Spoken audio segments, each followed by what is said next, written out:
En mi cumpleaños número 77, mi nuera se ofreció a llevarme a almorzar.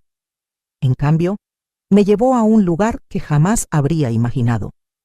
Pero lo que ella no sabía era que yo tenía un plan.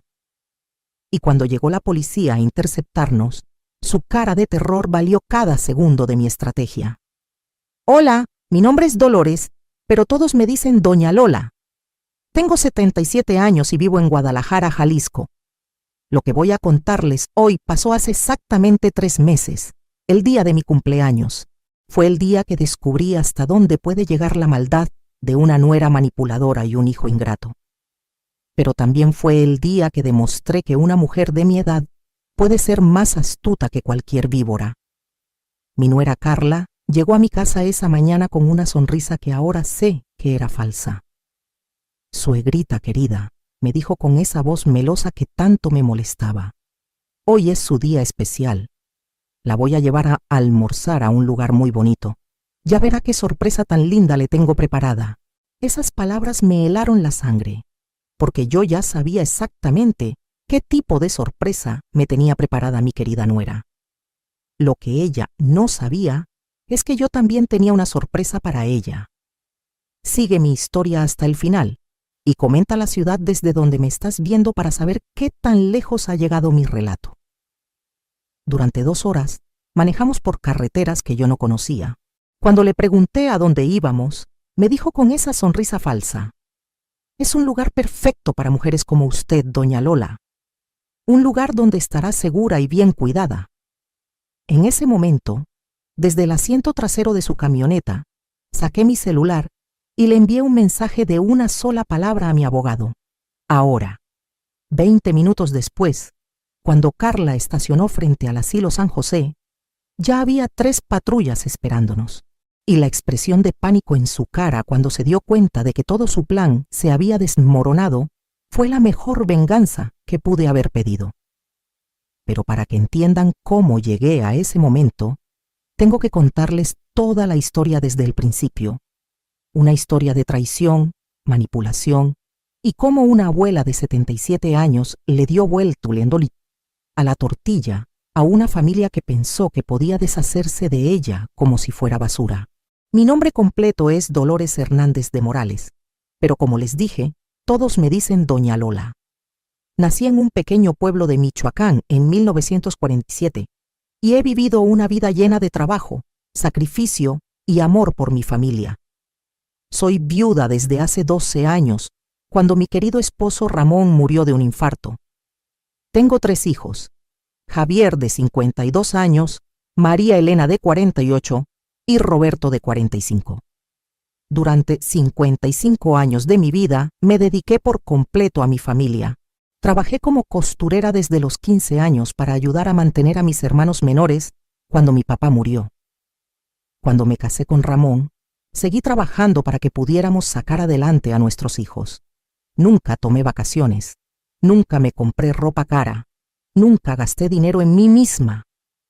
Todo era para ellos, siempre para ellos. Cuando Ramón murió, yo quedé con la casa que habíamos comprado en la colonia americana de Guadalajara, una propiedad que vale aproximadamente 3 millones de pesos, y los ahorros de toda una vida, casi 1.200.000 pesos que tenía en el banco. También tengo mi pensión del Seguro Social y la pensión de viudez, que eran suficientes para vivir dignamente. Mi hijo Javier, el mayor, siempre fue mi consentido. Cuando era niño era muy cariñoso conmigo, siempre me decía mamita linda y me abrazaba. Le pagué toda su carrera de administración de empresas, le compré su primer carro, le di el enganche para su casa. Cuando se casó con Carla hace 15 años, yo fui la que pagó gran parte de la boda, porque mi niño merecía lo mejor. Carla llegó a mi familia como una muchacha educada y respetuosa. Tenía 28 años cuando se casó con Javier. Era muy bonita, siempre bien arreglada. Al principio me trataba con mucho cariño, me decía suegrita querida y me llevaba flores los domingos. Yo pensé que había encontrado una nuera maravillosa. Qué equivocada estaba. Los primeros años todo parecía perfecto. Tuvieron 2 hijos, Sebastián, que ahora tiene 14 años, y Camila de 11 años. Yo adoraba a esos nietos y ellos a mí. Los cuidaba cuando Carla trabajaba, les cocinaba sus platillos favoritos, los llevaba al parque. Era la abuela más feliz del mundo, pero las cosas empezaron a cambiar hace unos 5 años. Primero fueron comentarios pequeños. Carla empezó a decir cosas como: «Ay, suegrita, ya está usted muy mayor para estar cargando a los niños». O «Mejor quédese sentadita, no vaya a hacer que se caiga». Al principio pensé que era preocupación genuina por mi bienestar. Luego empezaron las insinuaciones sobre mi casa. «Qué grande está esta casa para usted sola, doña Lola. Debe sentirse muy sola aquí. O estas escaleras están muy peligrosas para una persona de su edad». Javier también empezó a hacer comentarios. «Mamá, ¿ya pensó qué va a pasar cuando ya no pueda cuidarse sola?» Hace 3 años, Carla sugirió que me fuera a vivir con ellos. «Sería perfecto, suegrita. Nosotros la cuidaríamos y usted estaría acompañada». Pero cuando fui a visitarlos por una semana para ver cómo sería, me di cuenta de que no querían una abuela en su casa. Querían una sirvienta gratuita. Me levantaba a las 5 de la mañana a hacer el desayuno para todos. Limpiaba la casa, lavaba la ropa, cuidaba a los niños, preparaba la comida. Carla se iba de compras con sus amigas mientras yo me quedaba haciendo todo el trabajo doméstico. Cuando les dije que me iba a regresar a mi casa, Carla me dijo: «Está bien, suegrita, pero ya vimos que aquí la necesitamos mucho». Esa frase me quedó sonando en la cabeza durante semanas. No decía que me querían o que disfrutaban mi compañía. Decía que me necesitaban, como si fuera una empleada. Los siguientes 2 años fueron una campaña constante de manipulación. Carla empezó a contarles a los vecinos que yo estaba perdiendo la memoria. Les decía que me encontraba confundida, que dejaba las llaves puestas, que se me olvidaba apagar la estufa. Todo mentira, pero ella lo decía con tanto drama que la gente empezó a creerle. Javier también cambió conmigo. El hijo amoroso se volvió impaciente y condescendiente. Cuando yo expresaba alguna opinión, él me decía: «Ay, mamá, usted ya no entiende cómo funciona el mundo moderno». Si yo quería manejar mi propio dinero, me decía: «Mejor déjeme a mí manejar eso, no vaya a ser que alguien se aproveche de usted».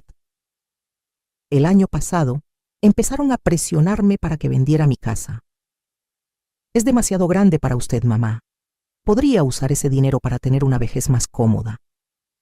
Pero cuando les pregunté qué querían decir con más cómoda, las respuestas eran vagas. Hablaban de opciones y lugares especializados para personas de su edad. Hace 6 meses llegó el punto de quiebre. Carla trajo a un agente inmobiliario a mi casa sin mi permiso.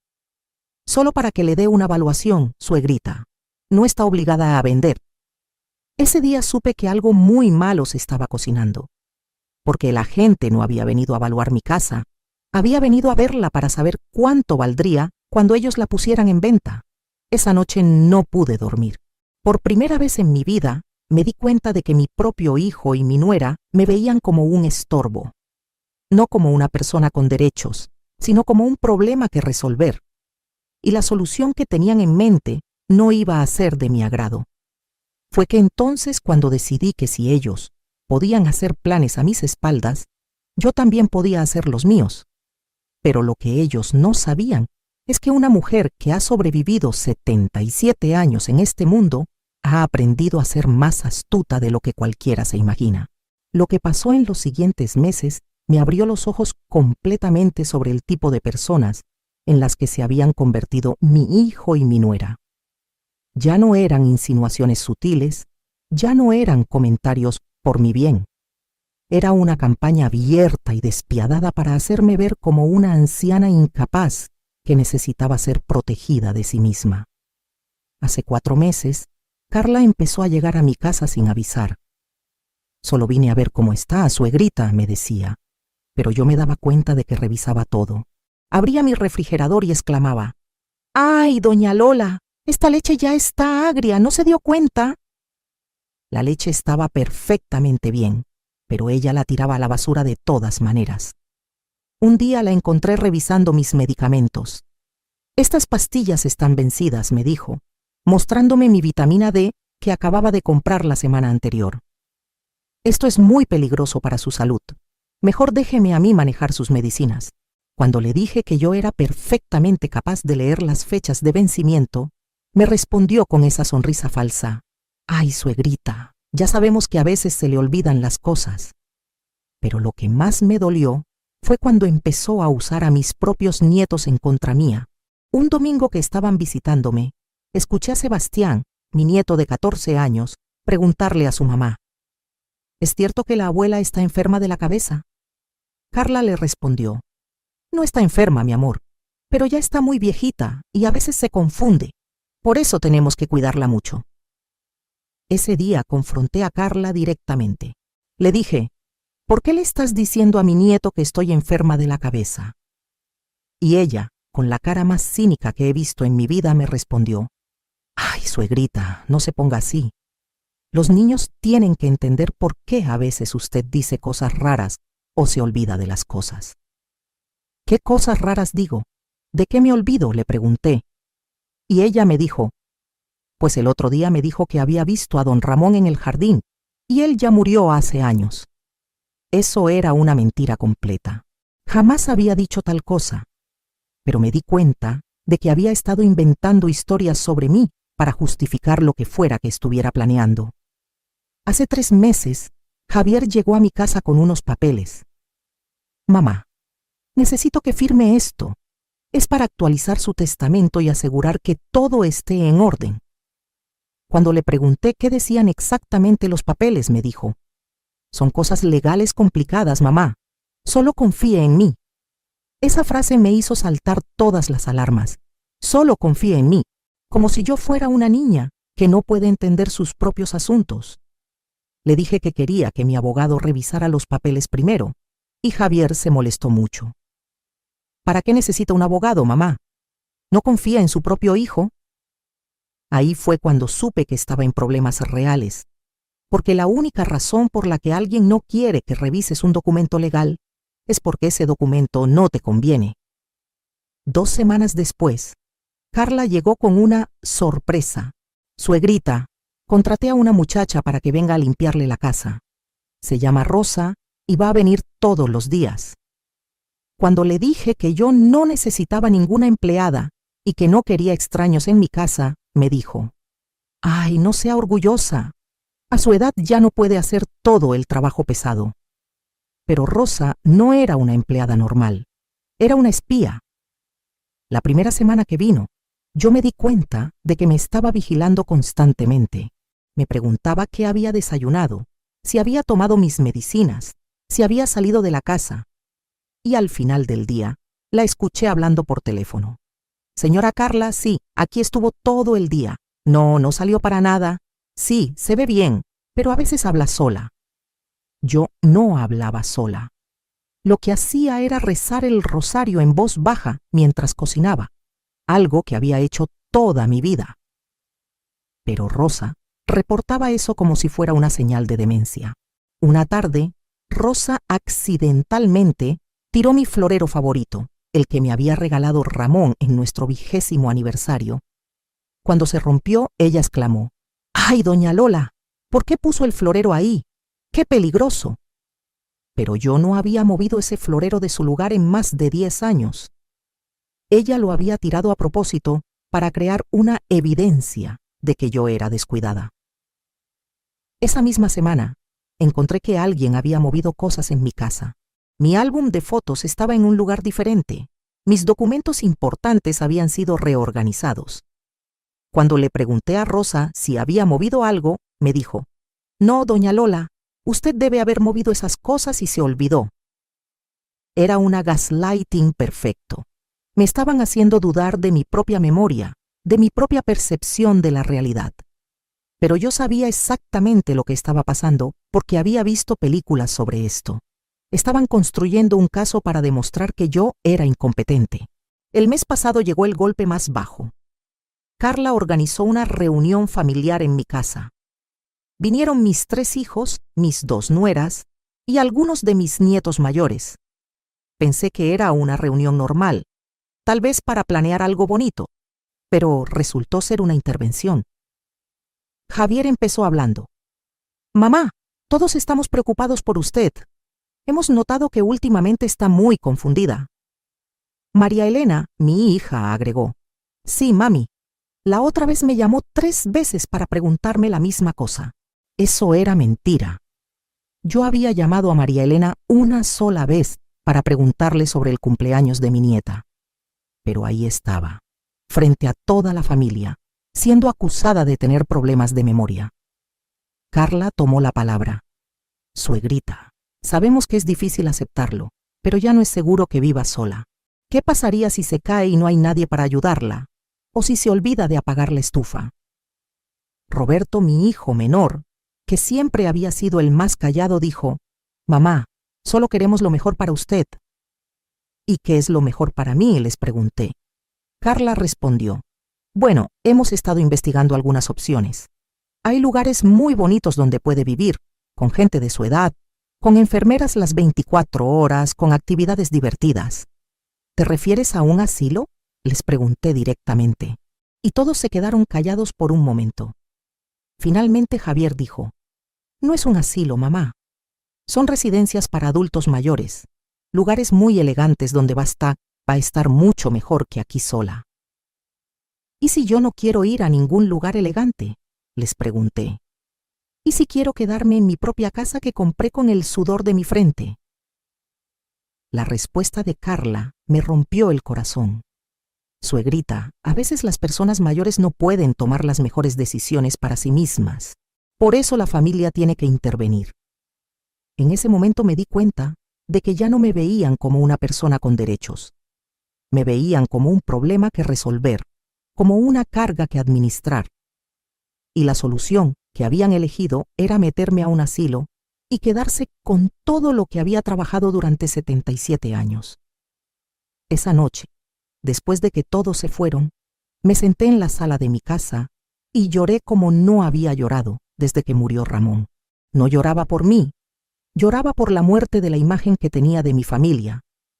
Lloraba porque el hijo que había criado con tanto amor era capaz de traicionarme de esta manera. Pero también esa noche tomé la decisión más importante de mi vida. Si ellos querían jugar sucio, yo también sabía hacerlo. La diferencia era que yo tenía 77 años de experiencia y ellos pensaban que era una viejita indefensa. Iban a descubrir qué tan equivocados estaban. Al día siguiente de esa reunión familiar tan humillante, hice algo que no había hecho en muchos años.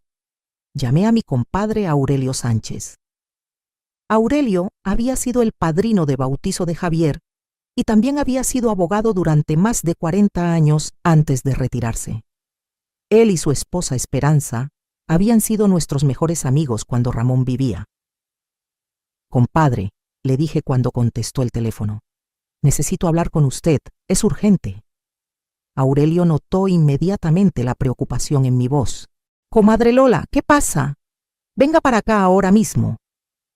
Cuando llegué a su casa, Esperanza me recibió con un abrazo y una taza de café. Los tres nos sentamos en su sala y yo les conté todo.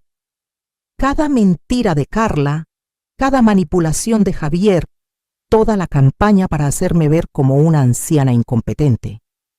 Esperanza se llevaba las manos a la cabeza con cada detalle y Aurelio apretaba los puños. Comadre, me dijo Aurelio cuando terminé mi relato, lo que me está contando es muy grave. Esto se llama abuso de adulto mayor y es un delito federal. Pero más importante, esto es un intento de quitarle sus derechos como persona competente. Fue entonces cuando Aurelio me reveló algo que cambió completamente mi perspectiva sobre toda la situación. Comadre, ¿usted sabía que hace 2 meses Javier vino a preguntarme sobre sus propiedades y sus cuentas bancarias? Se me helaron las venas. ¿Qué le preguntó exactamente? Me preguntó si yo manejaba sus asuntos legales, cuánto valía su casa, si usted tenía testamento y si había manera de que él pudiera tomar control de sus finanzas por incapacidad mental. Le dije que tendría que hablar con usted directamente y él me dijo que no era necesario porque usted ya no entendía esas cosas. En ese momento me di cuenta de la magnitud real de la conspiración. No solo querían meterme a un asilo, querían control total sobre mi dinero y mis propiedades. Querían que yo desapareciera legal y financieramente. Pero compadre, le dije, yo no tengo demencia, no estoy loca, no soy incompetente. ¿Cómo pueden hacer eso? No pueden, me respondió Aurelio con una sonrisa. Pero van a intentarlo. Y para intentarlo necesitan construir un caso. Por eso han estado documentando supuestos episodios de confusión. Por eso trajeron a Rosa para vigilarla. Por eso querían que firmara esos papeles sin leerlos. Esperanza agregó: Lola, querida, ellos están preparando el terreno para pedir tu interdicción legal. Es un proceso donde un juez determina que una persona no puede manejar sus propios asuntos. ¿Y qué puedo hacer?, les pregunté. Aurelio se levantó y fue a su estudio. Regresó con una carpeta gruesa.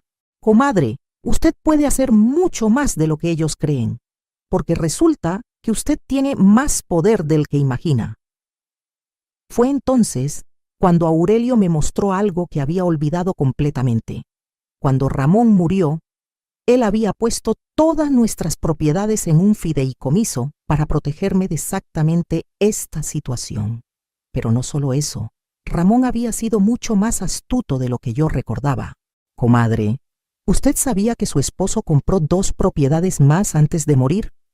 Una casa en Puerto Vallarta y un terreno en Chapala, que ahora vale una fortuna. Todo está a su nombre, pero en fideicomisos que sus hijos no conocen. Me quedé con la boca abierta. ¿2 propiedades más? Sí, y eso no es todo. Ramón también tenía una póliza de seguro de vida que él puso en un fideicomiso separado. El dinero ha estado generando intereses durante 12 años. Usted no solo tiene 1.200.000 pesos, comadre. Usted tiene más de 5 millones de pesos en activos. No lo podía creer.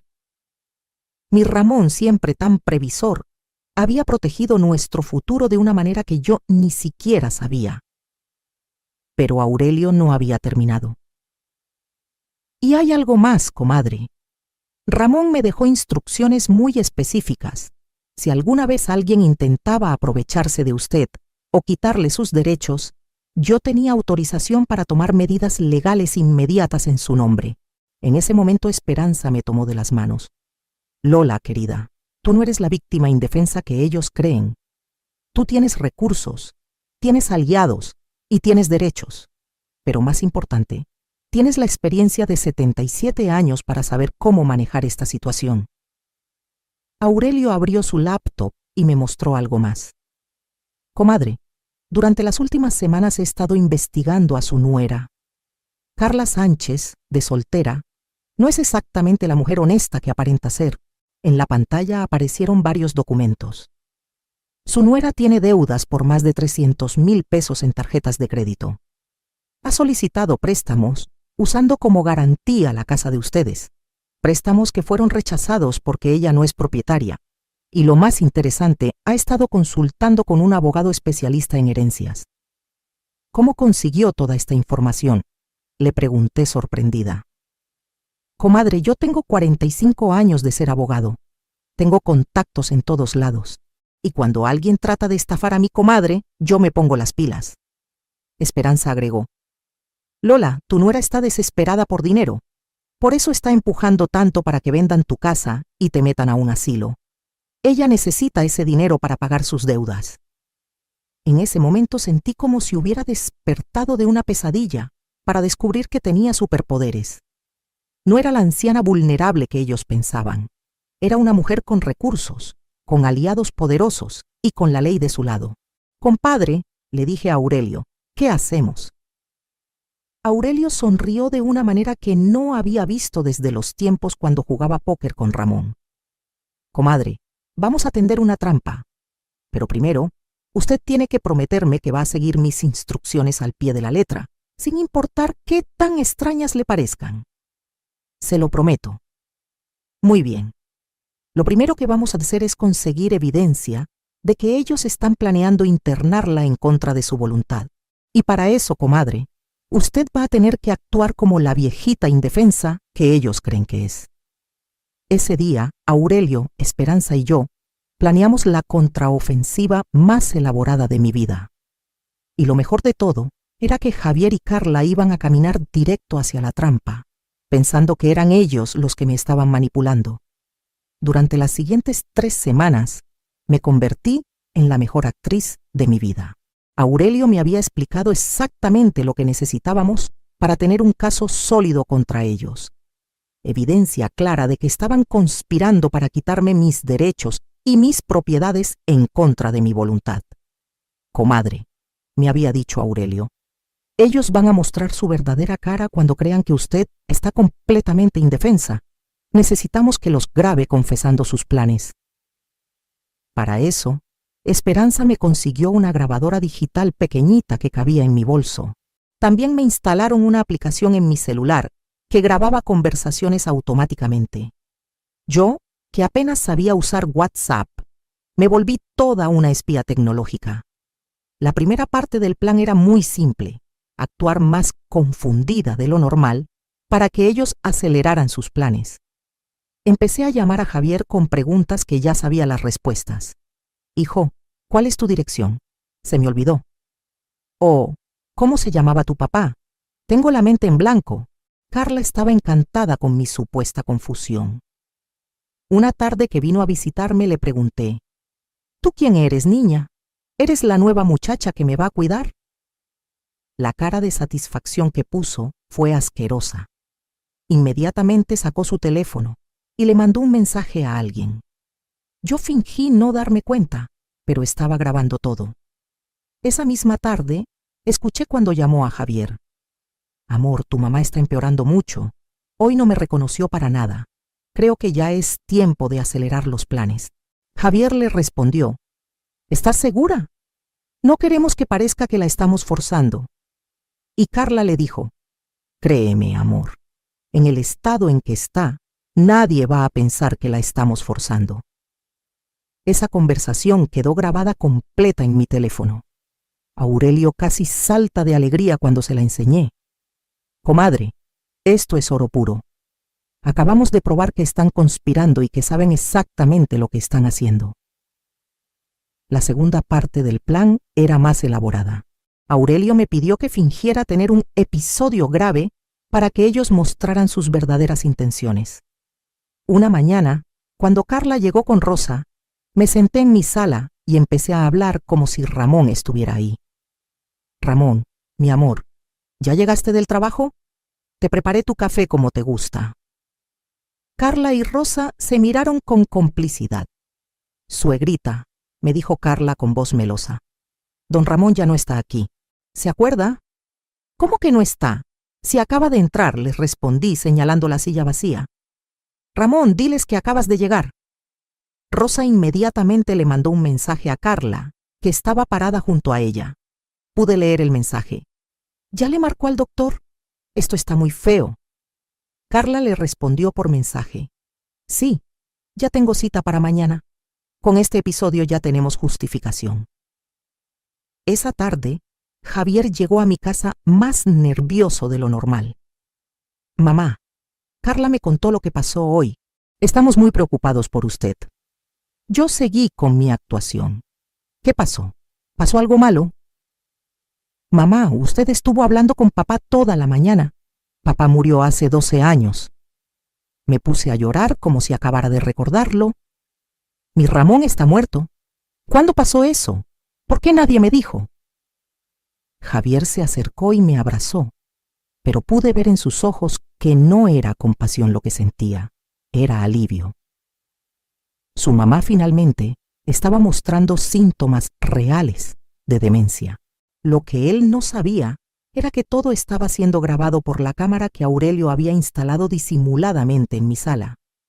Esa noche, Javier y Carla tuvieron una conversación en mi cocina que pensaron que yo no podía escuchar porque estaba dormida en mi recámara. Pero yo estaba despierta, con la puerta entreabierta y mi grabadora encendida. Ya no podemos esperar más, decía Carla. Si sigue empeorando así, va a ser un peligro para ella misma.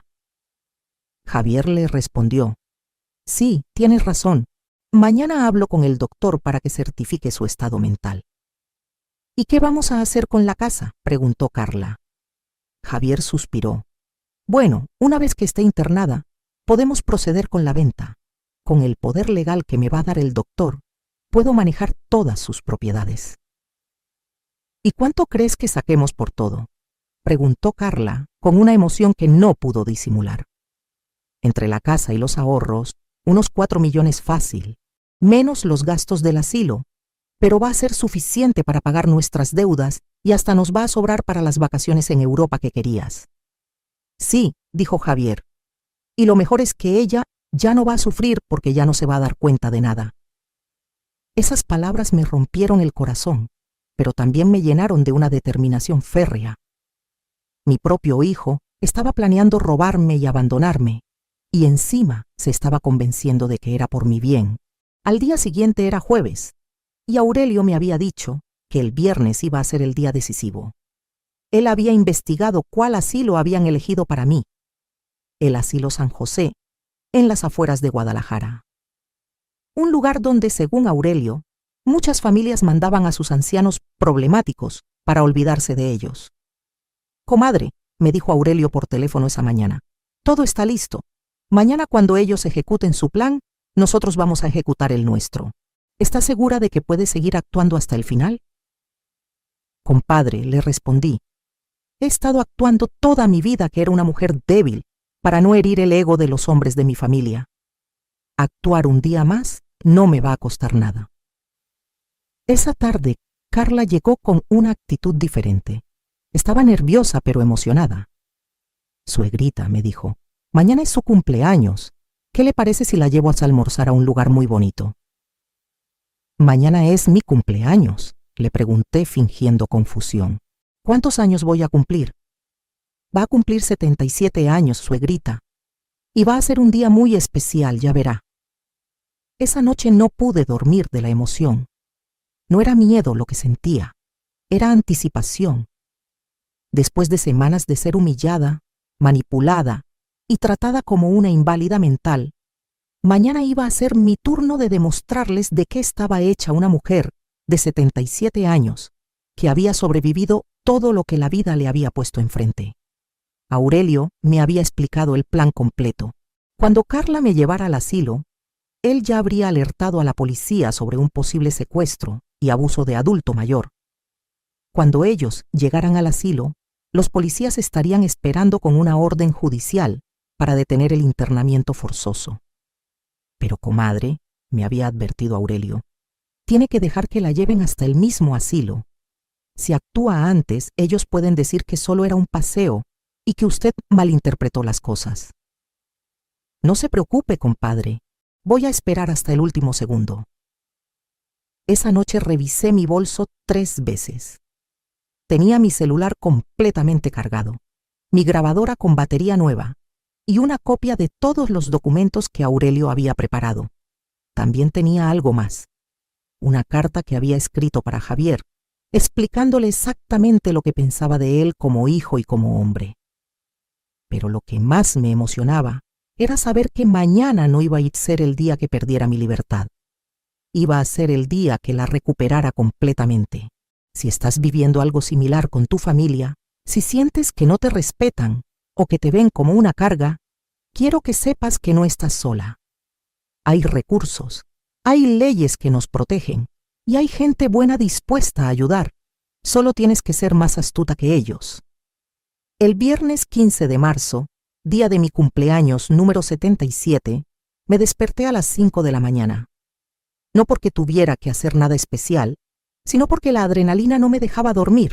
Después de tantas semanas de humillaciones y manipulación, finalmente había llegado el día de mi venganza. Me bañé, me puse mi vestido azul favorito, el que Ramón siempre decía que me hacía ver elegante, y desayuné con calma. A las 10 de la mañana, Carla llegó a mi casa con esa sonrisa falsa que ya conocía tan bien. «Feliz cumpleaños, suegrita querida», me dijo, dándome un abrazo que se sintió como el abrazo de Judas. «¿Ya está lista para su día especial?» «¿A dónde vamos a ir, niña?», le pregunté, fingiendo esa confusión que también había perfeccionado en las últimas semanas. Es una sorpresa, suegrita, pero le va a encantar. Es un lugar muy bonito donde va a conocer gente de su edad. Subimos a su camioneta blanca. Carla manejaba con una tranquilidad que me daba náuseas. Cada kilómetro que avanzábamos, ella parecía más relajada, más segura de que su plan estaba funcionando a la perfección. Lo que no sabía era que su celular había estado enviando nuestra ubicación en tiempo real a Aurelio desde el momento en que salimos de mi casa. Durante la primera hora de viaje, Carla intentó hacer conversación casual. ¿Se acuerda de cuando Javier era pequeño, suegrita? Me preguntaba cosas sobre el pasado, supuestamente para mantenerme tranquila, pero yo sabía que era para confirmar si realmente tenía problemas de memoria. No sé de quién me hablas, niña, le respondí. Javier es tu novio. La sonrisa de satisfacción en su cara me revolvió el estómago. Inmediatamente le mandó un mensaje de texto a alguien mientras manejaba. Yo alcancé a leer. Perfecto, ya ni sabe quién es Javier. Después de hora y media de viaje, empecé a hacer preguntas más directas. ¿A dónde me llevas? Esta no es la carretera al centro. No se preocupe, suegrita, confíe en mí. ¿Pero a dónde vamos? Quiero regresar a mi casa. Por primera vez en todo el viaje, Carla mostró una pizca de su verdadera personalidad. Su voz se volvió más fría, más impaciente. Suegrita, ya le dije que es una sorpresa, deje de preguntar. Pero es que no conozco este lugar. ¿Y si nos perdemos? ¡No nos vamos a perder!, me gritó. Inmediatamente se controló y volvió a su tono meloso. Perdón, suegrita, es que estoy un poco estresada por el tráfico. Ahí estaba. El primer crack en su fachada. La grabé diciendo esas palabras exactas. A las 2 horas de viaje, cuando ya estábamos en las afueras de Guadalajara, en una zona que yo no conocía, Carla hizo una llamada. Sí, ya vamos llegando. ¿Todo está listo? Perfecto. Sí, ella está muy tranquila, no sospecha nada. En ese momento fingí estar dormida para escuchar mejor. Carla siguió hablando. No, no va a dar problemas. Está en un estado muy avanzado de demencia. El doctor ya tiene todos los papeles listos. Hubo una pausa. Sí, ya hablé con Javier. Él va a venir mañana a firmar todo. Con la casa vendida y ella internada, finalmente vamos a poder respirar. Esas palabras las grabé completas. Acababa de confesar que todo era un plan premeditado y que había un doctor cómplice esperándonos. Cuando llegamos al asilo San José, mi corazón se aceleró. Era un edificio gris, sin jardines, con rejas en las ventanas. Se veía exactamente como lo que era. Una prisión para ancianos que sus familias querían olvidar. Carla estacionó la camioneta y me despertó suavemente. Ya llegamos, suegrita. ¿Verdad que está bonito? Miré el edificio gris y le pregunté, ¿qué lugar es este? No me gusta. Es un lugar especial para señoras como usted. Va a estar muy bien cuidada aquí. No quiero entrar. Quiero irme a mi casa. Por segunda vez, la máscara de Carla se resbaló. Suegrita ya no puede vivir sola. Esto es lo mejor para usted, aunque no lo entienda ahora. ¿Me vas a dejar aquí? ¿Para siempre? No es para siempre, me mintió. Es solo hasta que se sienta mejor. En ese momento saqué mi celular y le mandé el mensaje que había estado esperando mandar durante semanas. Ahora. Carla vio que mandé un mensaje y se alarmó. ¿A quién le escribió, suegrita? A mi hijo Javier. Le dije que ya llegamos. Se relajó inmediatamente. Ah, qué bueno. Él va a estar muy contento de saber que ya está en un lugar seguro.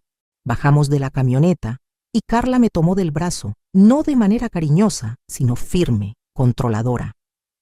En la entrada del asilo nos esperaba una mujer con bata blanca y un hombre de traje. Señora Carla, dijo la mujer, soy la directora del asilo, licenciada Ramírez. Y él es el doctor Méndez, quien va a evaluar a su suegra. El doctor Méndez me miró como si fuera un objeto. Señora Dolores, Soy el doctor que va a ayudarla. ¿Cómo se siente? Me siento confundida, le respondí honestamente. No sé por qué me trajeron aquí. El doctor y Carla intercambiaron una mirada cómplice. Como le explicamos por teléfono, doctor, dijo Carla. Ella tiene episodios de confusión muy graves. Ya no puede vivir sola. Entiendo perfectamente, respondió el doctor. Tengo aquí todos los papeles para el internamiento por incapacidad mental. Solo necesito que usted firme como familia responsable. En ese momento, mientras Carla sacaba una pluma para firmar los papeles que me iban a quitar mi libertad para siempre, escuchamos el sonido de sirenas acercándose. ¿Qué es eso?, preguntó Carla, mirando alrededor nerviosa. 3 patrullas de la policía se estacionaron frente al asilo. De la primera patrulla bajó Aurelio acompañado de 2 oficiales. De las otras patrullas bajaron más policías y una mujer que yo no conocía, pero que vestía traje sastre. «Señora Carla Sánchez», gritó uno de los oficiales, «está usted bajo arresto por intento de secuestro y abuso de adulto mayor». La cara de Carla se transformó completamente. De la sonrisa falsa pasó al pánico total. «¿Qué? Esto es un malentendido. Yo solo estoy ayudando a mi suegra». Aurelio se acercó a nosotras con una sonrisa que no había visto en años. «Comadre Lola, ¿está usted bien?». Fue en ese momento que dejé caer completamente mi actuación. Me enderecé, miré directamente a Carla a los ojos y le dije con la voz más clara y firme que pude: «Estoy perfectamente bien, compadre, y mi mente está más clara que nunca». La expresión de shock en la cara de Carla fue indescriptible. ¿Qué está pasando? «Lo que está pasando», le dije, «es que una viejita demente de 77 años acaba de demostrarte que eres la persona más estúpida que he conocido en mi vida». Aurelio se dirigió al doctor Méndez. «Doctor, usted está participando en un internamiento ilegal. Esta señora no tiene demencia ni ninguna incapacidad mental. Tengo aquí una orden judicial que prohíbe este internamiento y una denuncia formal por conspiración para cometer fraude». El doctor palideció. «Pero la familia me dijo que...». «La familia le mintió», interrumpió la mujer de traje sastre. «Soy la fiscal especializada en delitos contra adultos mayores. Doctor, usted va a tener que acompañarnos para declarar». Carla empezó a llorar. «Suegrita, no entiendo qué está pasando. Yo solo quería ayudarla». Me acerqué a ella y le dije muy despacio: «Carla, querida, durante 3 meses me has tratado como si fuera una idiota. Me has mentido, me has manipulado, has inventado historias sobre mi salud mental y has conspirado para robarme todo lo que tengo. Pero lo que más me duele es que convenciste a mi propio hijo de traicionarme». «Yo no hice nada de eso», gritó mientras los policías le ponían las esposas. «¿No?». Saqué mi grabadora digital del bolso. «¿Quieres que les ponga a todos la grabación donde le dices a Javier que con la casa vendida y yo internada, finalmente van a poder respirar? ¿O prefieres que les ponga la parte donde hablas de las vacaciones en Europa que van a pagar con mi dinero?». Carla se quedó completamente callada. Su cara pasó del shock al terror puro. «Señora Morales», me dijo la fiscal, «necesitamos que venga con nosotros a la comisaría para formalizar su denuncia. ¿Se encuentra en condiciones de hacerlo?». «Por supuesto que sí», le respondí. «He estado esperando este momento durante meses».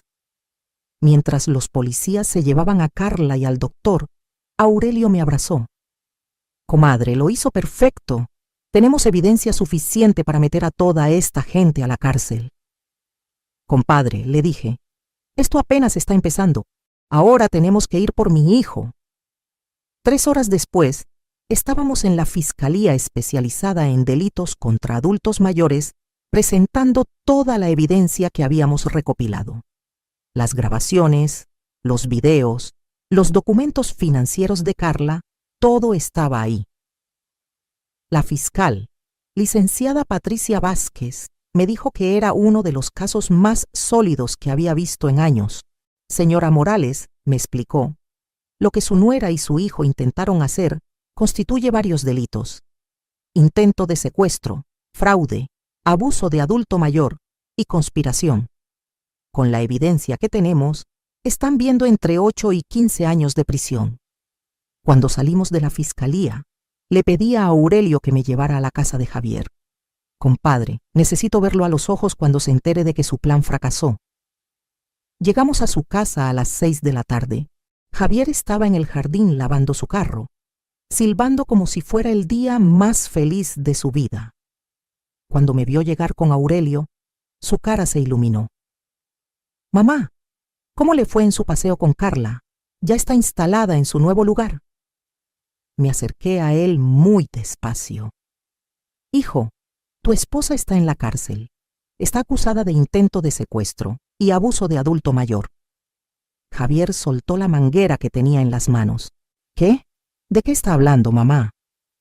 Estoy hablando de que durante 3 meses me trataron como si fuera una idiota mientras planeaban robarme todo lo que tengo.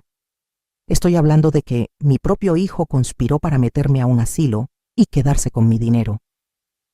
Mamá, usted está confundida. Nosotros solo queríamos. No, le grité con una fuerza que no había usado en años. Yo no estoy confundida. Tú eres el que está confundido si piensas que me iba a dejar robar por mi propio hijo. Aurelio sacó su grabadora y puso la conversación donde Javier y Carla hablaban sobre vender mi casa y usar mi dinero para pagar sus deudas. Cuando Javier escuchó su propia voz diciendo esas cosas horribles sobre mí, se puso pálido como un muerto. Mamá, nosotros no, es que nada, Javier. Tú dejaste que tu esposa me tratara como basura. Tú participaste en cada mentira, en cada manipulación. Tú firmaste papeles para que me internaran en contra de mi voluntad.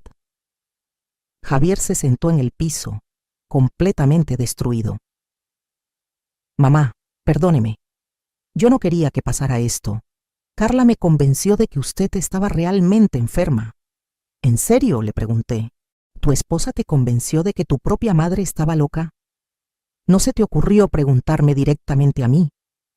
¿No se te ocurrió llevarme con un doctor de verdad para que me evaluara? Javier empezó a llorar.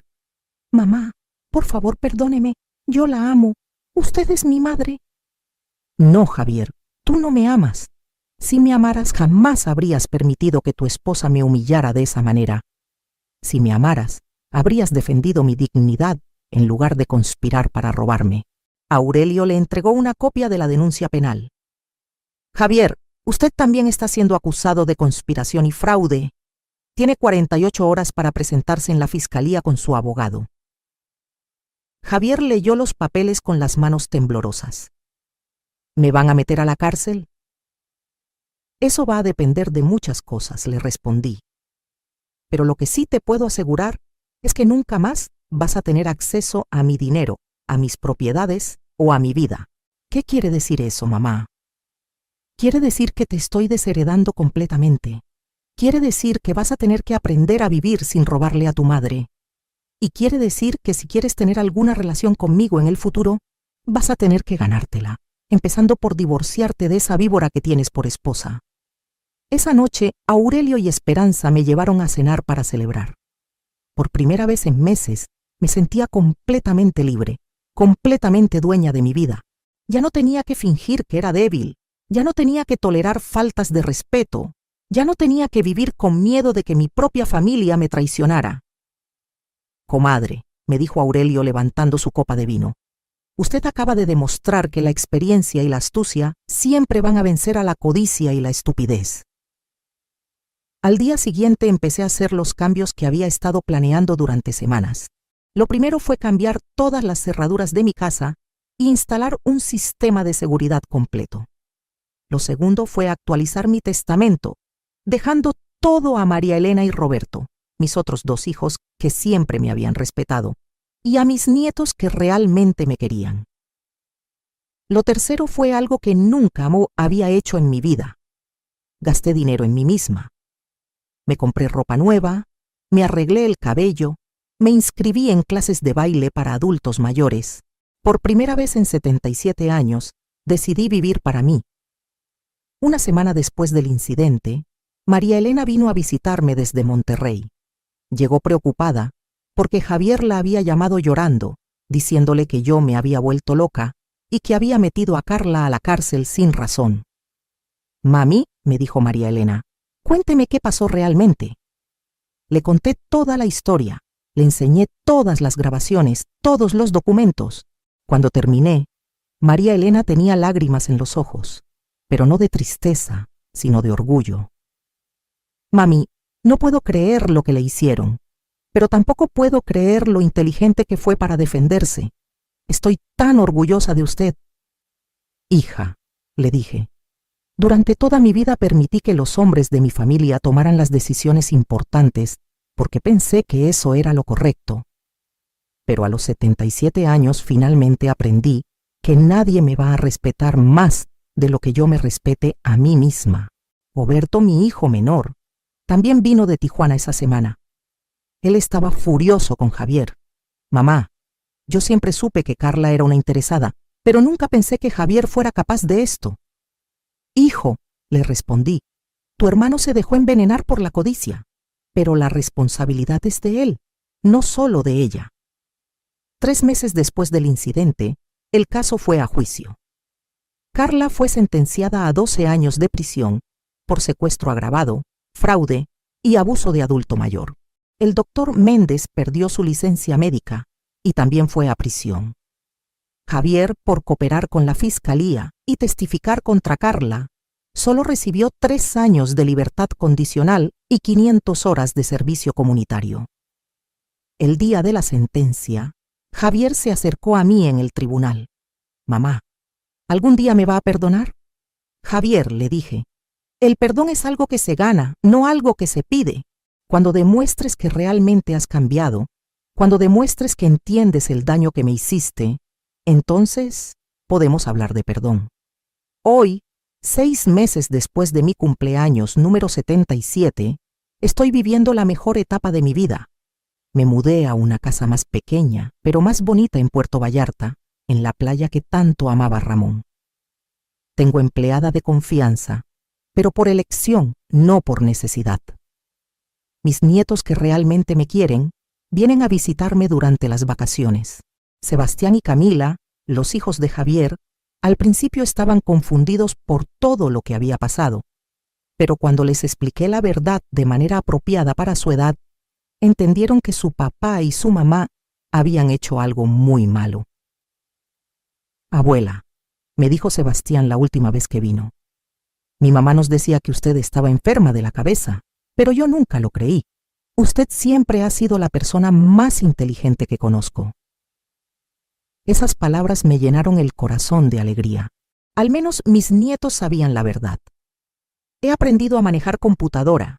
Tengo cuenta de Facebook donde publico fotos de mis viajes y mis actividades. He viajado a lugares que siempre quise conocer: Oaxaca, Yucatán.